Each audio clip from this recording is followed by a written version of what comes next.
everyone, welcome to my channel Chem Talks by Pooja Malik. In the last video we discussed the nomenclature of the coordination compounds, and in this video we'll discuss the isomerization shown by the coordination compounds. So kindly watch the video and subscribe my channel, and if you like the video and you find it useful, give it a thumbs up. Thank you.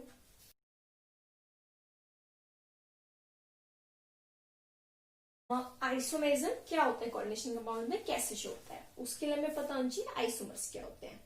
वो compounds जिनका molecular formula तो same होता है but जो structure formula होता है वो different होता है, उनको हम बोलते हैं आइसोमर्स।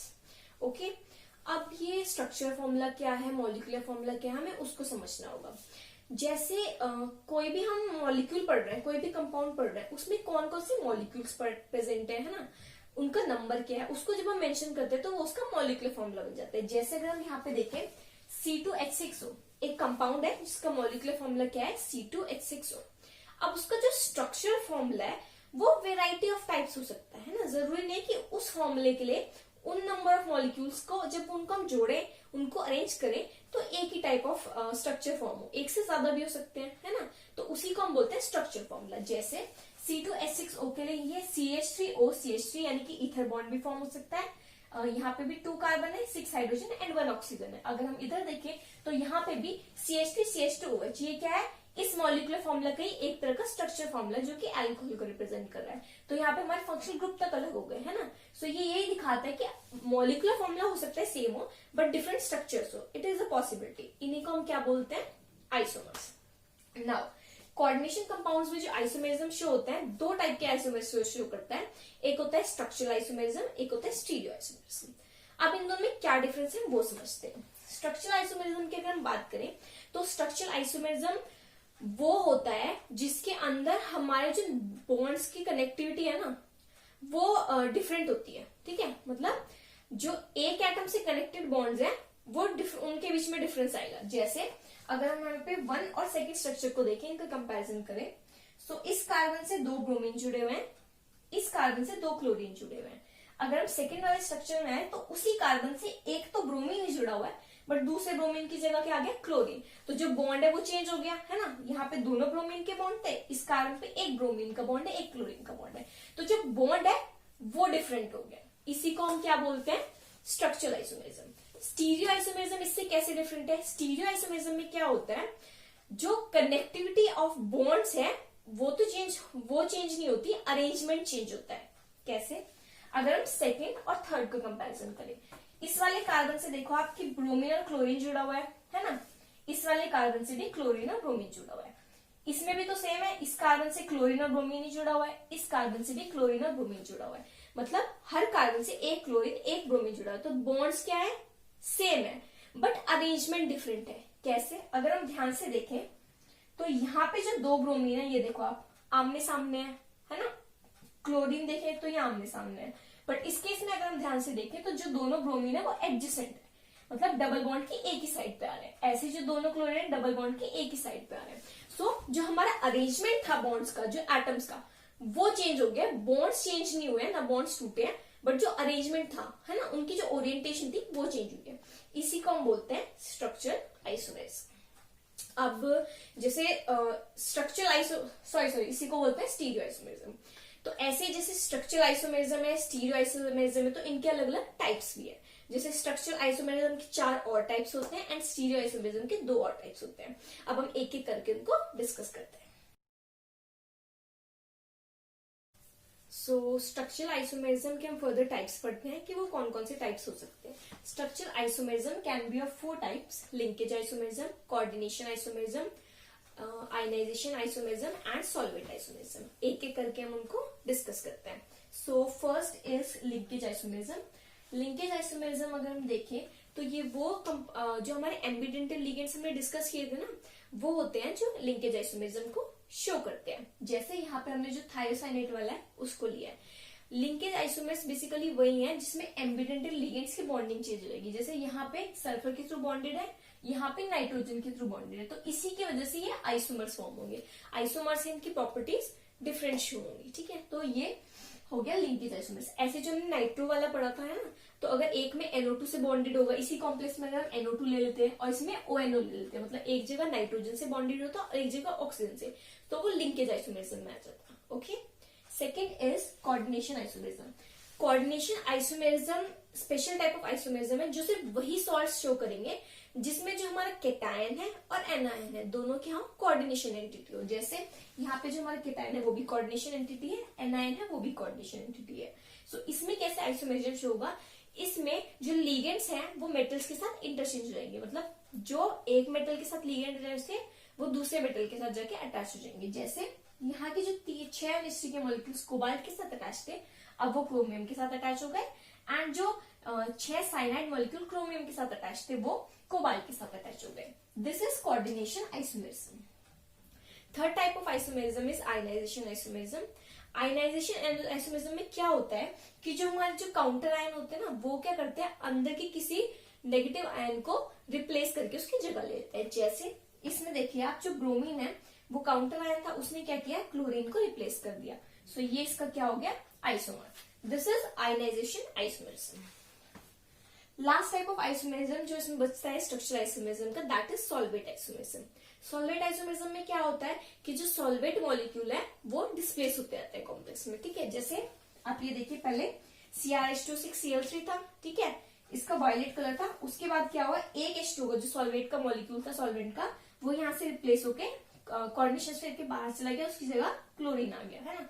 सो इसकी प्रॉपर्टी चेंज हो गई। ये जो कलर चेंज आपको मेंशन किया गया वो यही दिखाने के लिए कि जो आइसोमरिज्म है उनकी प्रॉपर्टीज चेंज होती है। यहाँ पे कलर चेंज से हमें पता लग जाएगा कि उसका आइसोमर फॉर्म हो गया। ऐसे थर्ड वाले में क्या हुआ है, 2 H2 के मॉलिक्यूल्स रिप्लेस हो गए और उसकी जगह क्या आ गया, वो बाहर गया और अंदर क्या आ गए, 2 chlorine molecules. So this is last type of isomerism. अब हम नेक्स्ट डिस्कस करेंगे अपना स्टीरियो आइसोमरिज्म के 2 टाइप्स।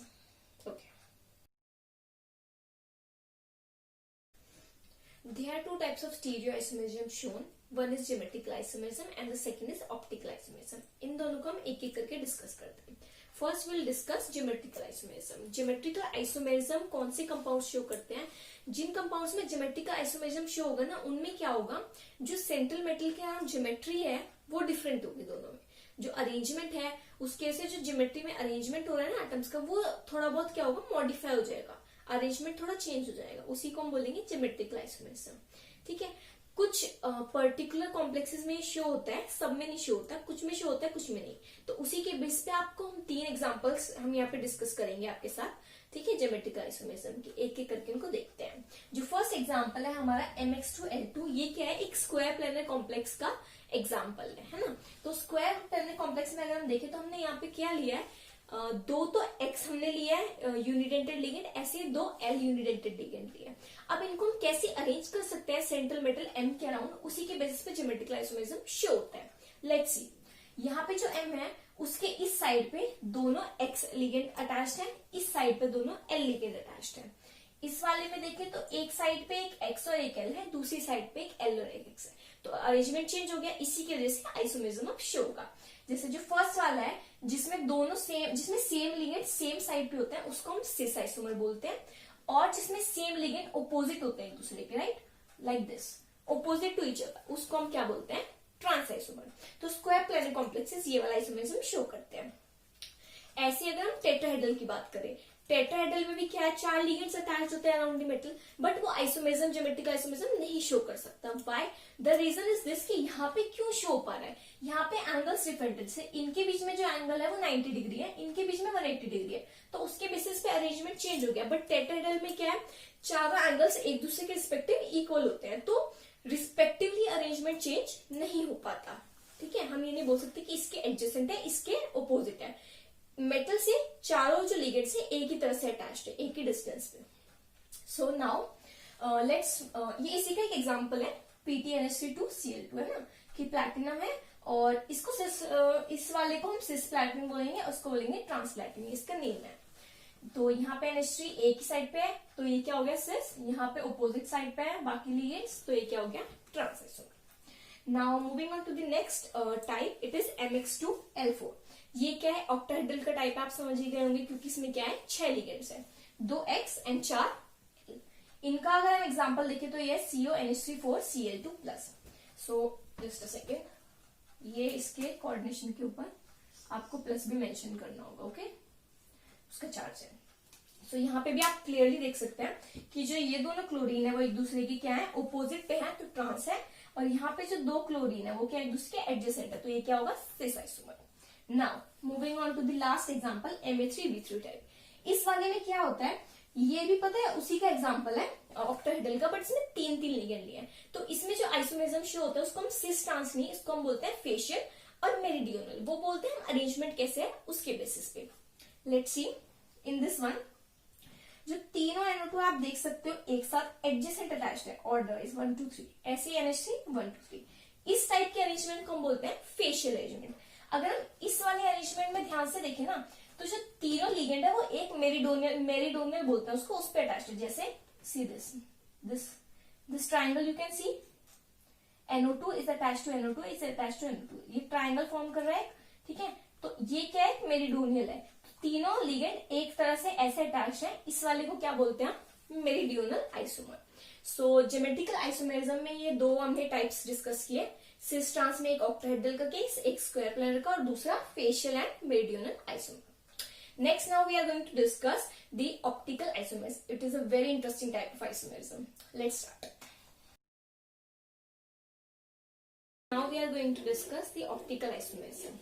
ऑप्टिकल आइसोमेरिज्म वही कंपाउंड शो करेंगे जो ऑप्टिकली एक्टिव होंगे। ऑप्टिकली एक्टिव होने का क्राइटेरिया एक एक्सपेरिमेंटली होता है, एक हम समझने के लिए, मतलब समझते कैसे हैं उसको देखेंगे। एक्सपेरिमेंटली तो बोला जाता है कि जो प्लेन पोलराइज्ड लाइट को रोटेट करते हैं वो कंपाउंड्स ऑप्टिकली एक्टिव होते हैं, ठीक है। जो प्लेन पोलराइज्ड लाइट निक्रोम हम उससे पास कराते हैं, वो अगर रोटेट हो जाए, जो कंपाउंड उसको रोटेट कर देगा वो ऑप्टिकली एक्टिव होगा, जो नहीं कर पाएगा वो ऑप्टिकली इनएक्टिव होगा। बट समझेंगे कैसे, समझने के लिए जो ऑप्टिकली एक्टिव कंपाउंड्स हैं वो होते हैं जिनकी मिरर इमेज एक दूसरे पर सुपर इम्पोज नहीं हो सकती, it is non super imposable. For example, अगर हम बिल्कुल सिंपल बच्चों की तरह समझिए तो हम ऐसे देख सकते हैं कि जो हमारे अल्फाबेट्स हैं उनके थ्रू, जैसे ए अल्फाबेट है, अगर मैं उसका मिरर इमेज देखूं तो वो एज इट इज सेम दिखता है मिरर में, और मैं अगर इस ए को इसके ऊपर पुट कर देती हूँ तो दोनों एक दूसरे पे ओवरलैप हो जाएंगे, एक दूसरे पे सुपर इम्पोज हो जाएंगे। So that means these are optically inactive, क्योंकि सुपर इम्पोज हो गए। यहाँ पे अगर हम देखें सी, तो सी का मिरर इमेज ये बनता है। अगर मैं इसको उठा के यहाँ पे इसके ऊपर पुट करने की कोशिश करूं तो ये ऐसे है, ये कैसे आएगा, ऐसे, ये एक दूसरे को कवर नहीं करेंगे, सुपर इम्पोज नहीं कर पाएंगे। So this is optically active molecule. ये भी इसकी मिरर इमेज है। अगर मैं इस ट्राइंगल को उठा के यहाँ रख दूं तो ये ऐसी शेप बना लेगा, है ना, एक दूसरे को पूरी तरह कवर तो नहीं करेंगे जब इसको इसके ऊपर रखेंगे। सो दैट मीन्स ये इसको सुपर इम्पोजेबल नहीं होगा, सो it is optically active. Now understanding from this example, इससे पहले हम एक और एग्जाम्पल देख लेते हैं। हमारे सिंपल बिल्कुल हैंड का एग्जाम्पल, हैंड ही बताते हैं सबसे इजीली कि कायरलिटी होती क्या है। जो ऑप्टिकली एक्टिव होते हैं ना उसी को हम क्या बोलते हैं, कायरल मॉलिक्यूल्स। जैसे अगर हम अपने हाथ को देखें, ये मेरा लेफ्ट हैंड है, ये मेरा राइट हैंड है, सो ये इसकी मिरर इमेज है ना, इसका अगर मैं मिरर में देखूं तो एग्जैक्टली ऐसा दिखेगा। बट अगर मैं इसको सुपर इम्पोज करने की कोशिश करती हूँ, लाइक मैं इसको ऐसे रख के इसके ऊपर इम्पोज करने की कोशिश करती हूँ, तो आप देखेंगे कि ये पूरी तरह इम्पोज नहीं हुआ है। This thumb is out, this thumb is out, and fingers are also not matching, so it is not superimposable. तो इससे क्या पता लगता है कि जो हमारा हैंड है that is a chiral thing, है ना, उसको हम कायरल बोल सकते हैं। और ये भी क्या होगा, ऑप्टिकली एक्टिव होगा, क्योंकि ये एक दूसरे पर सुपर इम्पोज नहीं होते हैं। नाउ अब इसको हम अपने एग्जाम्पल से समझते हैं कि हमारे कोऑर्डिनेशन कॉम्प्लेक्सेस में कैसे ऑप्टिकल एक्टिविटी होती है या नहीं होती है। First example is COEN3 3+। EN आपको पता है क्या है, इथाइलिन डायमीन, क्या है हमारा बाइडेंटेड लिगेंड है, तो वो दो नाइट्रोजन एटम से सेंट्रल जो मेटल से जुड़ा है। तो ये मतलब ये जो बॉन्ड्स है ना, ये ज्योमेट्रिकल रिप्रेजेंटेशन है। अगर मैं पूरा मॉलिक्यूल लिखूंगी NH2 CH2 CH2 NH2 तो बहुत कॉम्प्लिकेट हो जाएगा बनाने में, तो उसको इजिली बनाने के लिए हम ऐसे रिप्रेजेंट कर देते हैं। ओके, सो इसके जो 6 कोऑर्डिनेशन नंबर है वो कैसे आ रहा है, 3 EN से आ रहा है। इसका अगर मैं मिरर इमेज बनाऊंगी, इसमें भी चार्ज आपको मेंशन कर लेना चाहिए, 3+ चार्ज एंड 3+ चार्ज। ओके, सो इसकी अगर मैं मिरर इमेज बनाती हूँ तो ये ऐसा बनेगा। अब अगर इनको सुपर इम्पोज करने की कोशिश करें तो आप देखो नहीं होंगे, ये वाला EN अलग दिखेगा, ये अलग दिखेगा। सो क्योंकि ये भी क्या है, non superimposable, so this compound is optically active. Moving on to the next example PtCl2En2+। अब आप ये देखिएगा कि जो PtCl2En2+, उसको मैं ऐसे भी लिख सकती हूँ, ये उसका सिस आइसोमर है। अगर मैं इसका ट्रांस बनाती तो क्या होता, एक EN इधर आता, ये वाला EN इधर और Cl सामने। ट्रांस के अगर मिरर इमेज देखें तो वो सुपर इम्पोजेबल नहीं होगी। मैं इसके बाद आपको एक बार डिस्प्ले कर दूंगी, आप इसको समझो पहले। जो ये सिस आइसोमर है, ठीक है, तो इसमें क्या है, Cl साथ में अटैच्ड है, ये एक साथ अटैच्ड है एडजेसेंट पोजीशन पे। ये इसका मिरर इमेज है। अब अगर इनको सुपर इम्पोज करने की कोशिश करें तो ये होगा नहीं, ये सुपर इम्पोजेबल नहीं है। So that is why this compound is also optically active. अब इसी के ट्रांस आइसोमर को हम समझते हैं। इसी में अगर ओके ट्रांस होता है ना, इसको देख लेते हैं फटाफट। सो दिस विल चेंज, देखते हैं ट्रांस आइसोमर्स को कैसे बनेगा। सो ट्रांस आइसोमर में क्या होगा, ये जो Cl है और जो ये है अपोजिट साइड पे होंगे। This is trans isomer. अब इसके आप मिरर इमेज देखो कैसे बनेगी, ये बन गया है ना, और ये बन गया। तो ये इसकी मिरर इमेज फॉर्म हो गई, और ये क्या है, एक दूसरे पे सुपर इम्पोज हो रहे कंप्लीट। तो ये वाला कंपाउंड क्या आएगा, ऑप्टिकली इनएक्टिव होगा। सो इसी के साथ हमारा ऑप्टिकल आइसोमेरिज्म कंप्लीट होता है। आइसोमेरिज्म कंप्लीट हो गया। अगर आपके कोई भी डाउट्स है आप प्लीज कमेंट सेक्शन में मेंशन कीजिए, I will clear your doubts. Okay, and इसके आगे के topic will continue in the next video. Thank you.